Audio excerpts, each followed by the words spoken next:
తాజా 30 అమ్మాయి అందంగా ఉంది కదా అని అనుకుంటే ఒక్కోసారి వ్యవహారం బెడిసి కొడుతూ ఉంటుంది. రోజా పుష్పానికి కింద ముళ్ళు ఉన్నట్లు కొన్నిసార్లు అందమైన అమ్మాయి వెనుక ఘోరమైన మనస్తత్వం కూడా ఉంటుంది.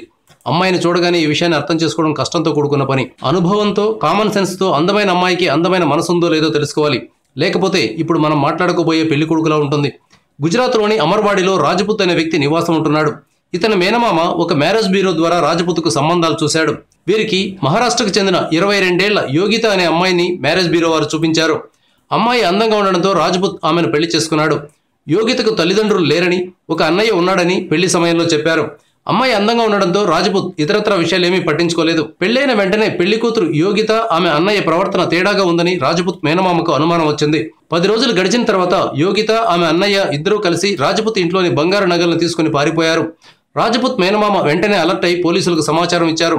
గుజరాత్ బోర్డర్ దాటకముందే యోగితను ఆమె అన్నయ్యను పోలీసులు పట్టుకున్నారు. పోలీసులు విచారిస్తే యోగితది పెద్ద క్రిమినల్ మైండ్ అని తేలింది. పెళ్లి పేరు చెప్పడం, అబ్బాయిల్ని మోసం చేయడం ఆమె అన్నయ్య ఒక పనిగా పెట్టుకున్నారు. కనీసం ఇప్పటికైనా వీరి మోసాలకు అడ్డుకట్టపడింది. లేకపోతే మరికొంతమందిని ఇలాగే మోసం చేసేవారు.